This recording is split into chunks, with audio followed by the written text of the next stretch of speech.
Hello दोस्तों। तो कैसे हो आप लोग? उम्मीद करता हूँ यार ठीक ही होगी। तो बिना टाइम वेस्ट करते हुए चलते हैं अपनी टॉपिक की तरफ। तो आज का टॉपिक है पंचप्रयाग। ठीक है दोस्तों, पंच प्रयाग।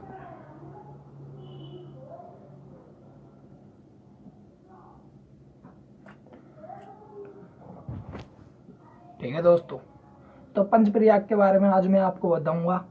आशा करता हूँ कि आपको बिल्कुल समझ में आए और आप समझने की पूरी कोशिश करें। ठीक है दोस्तों, तो ये दो नदियां हैं, पहली और दूसरी। पहली नदी का नाम है विष्णु गंगा। ठीक है दोस्तों, मैं बड़ा बड़ा लिख रहा हूँ कि आपको ठीक से समझ में आए। ठीक है दोस्तों, पहली का नाम है विष्णु गंगा और दूसरी का नाम है धौली गंगा। ठीक है दोस्तों, ये दोनों नदियां अलग अलग क्षेत्र से आती हैं और ये दोनों एक बिंदु पर आकर मिल जाते हैं। मिलने को कहते हैं संगम। ठीक है दोस्तों, जहाँ पर ये मिलती हैं वहाँ पर संगम हो जाता है। तो इस संगम को बोलते हैं, ये सबसे पहला संगम है। ठीक है दोस्तों, इस संगम को बोलते हैं विष्णु प्रयाग। विष्णु प्रयाग। ठीक है दोस्तों, आशा करता हूँ आपको समझ में आ रहा हो।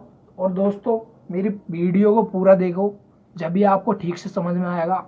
और मैं ये दावा करता हूँ जो भी मैं पढ़ाऊँगा उसमें से अगर नहीं आए तो भाई आप मेरे चैनल पर आना छोड़ देना। ठीक है दोस्तों, और जब ये प्रयाग हो जाता है यानी कि इन दोनों का मिलन यानी कि संगम हो जाता है, तो यहाँ से एक नई नदी प्रवाहित होती है जिसका नाम है अलकनंदा। ठीक है दोस्तों, अलकनंदा। ठीक है दोस्तों, तो ये नीचे को प्रवाहित होने लगती है अलकनंदा जी। फिर इधर से दो नदी आती हैं। ठीक है दोस्तों, एक नदी आती है नंदका, नंदका नदी, और दूसरी नदी आती है इससे पिंडार। वैसे तो इसको पिंडारी बोलते हैं, लेकिन पिंडार के नाम से भी इसको जानते हैं। तो आप लोग कंफ्यूज मत होना कि पिंडारी है पिंडार, दोनों एक ही नाम है। ठीक है, फिर इन दोनों का यहाँ पर संगम हो जाता है यानी कि मिलन हो जाता है। तो इस संगम को हम नंद प्रयाग के नाम से जानते हैं। ठीक है दोस्तों, अगर कुछ भी दोस्तों समझने में दिक्कत आ रही हो तो मेरे कमेंट बॉक्स में आए और वहाँ पे कमेंट करें। आपकी समस्या का सल्यूशन मैं बिल्कुल करूँगा दोस्तों। ठीक है दोस्तों, आशा करता हूँ आपको ठीक से समझ आ रहा हो। फिर ये नदी यहाँ से निकलती है, तो ये नदी निकलती है तो ये पिंडारी के रूप में निकलती है। ठीक है दोस्तों, ये पिंडारी के रूप में निकलती है। फिर पिंडारी और ये अलकनंदा जो आ रही है, पिंडारी और अलकनंदा का संगम होता है यानी कि इनका मिलन होता है। तो इस संगम को बोलते हैं कर्णप्रयाग। कर्णप्रयाग, इस संगम को बोलेंगे कर्णप्रयाग। ठीक है दोस्तों, फिर दोस्तों पूरब साइड से एक नदी आती है, एक नदी आती है पूरब साइड से जिसका नाम है मंदाकिनी। ये मंदाकिनी एक अभिनेत्री का भी नाम था जो फिल्मों में काम करती थी। तो उस पर भी एक क्वेश्चन आया है कि किस अभिनेत्री का नाम एक नदी के ऊपर है। तो ऑप्शन में मंदाकिनी भी होगा, तो उसका करेक्ट आंसर मंदाकिनी था। तो इन दोनों का आकर यहाँ पर संगम हो जाता है अलकनंदा का। याद रखना दोस्तों, अभी तक अलकनंदा ही बह रही है। ठीक है, इसमें आकर ये नदी मिल रही है, ये इसकी सहायक नदी है एक तरह से। ठीक है दोस्तों, तो जब ये यहाँ पर आके मिलती है अलकनंदा से मंदाकिनी, तो यहाँ पर हो जाता है रुद्रप्रयाग। ठीक है दोस्तों, रुद्रप्रयाग।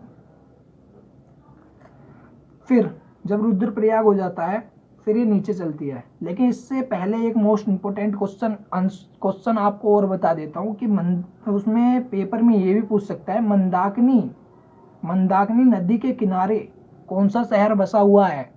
तो दोस्तों, मंदाकिनी नदी के किनारे केदारनाथ बसा हुआ है। केदारनाथ तो आप लोगों ने बहुत सुना होगा दोस्तों। तो इसके किनारे केदारनाथ बसा हुआ है। और दोस्तों मैं फिर से एक बार दोहराना चाह रहा हूँ, अपने नोट्स बनाते चलो दोस्तों, ये बहुत काम के नोट्स बनवा रहा हूँ मैं आपके, हमेशा काम ही आएंगे, आपका कुछ बुरा नहीं करेंगे दोस्तों, ठीक है दोस्तों। और दोस्तों वीडियो को पूरा देखिए। फिर ये नीचे की तरफ चलती है अलकनंदा, फिर एक और पश्चिम के साइड से नदी आती है। इस नदी का नाम है भागीरथी नदी।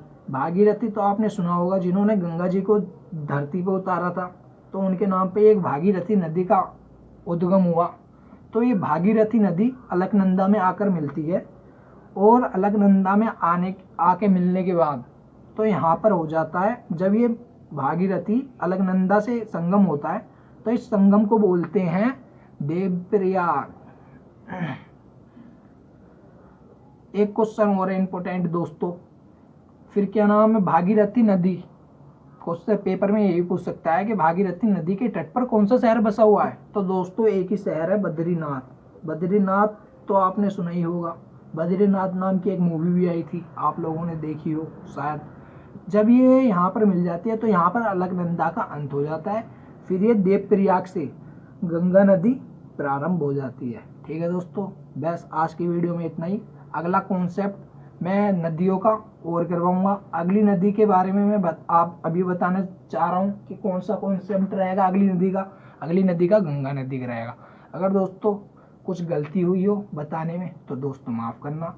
बस दोस्तों आज के लिए इतना ही, अगली वीडियो में मिलते हैं। ठीक है दोस्तों, बाय बाय।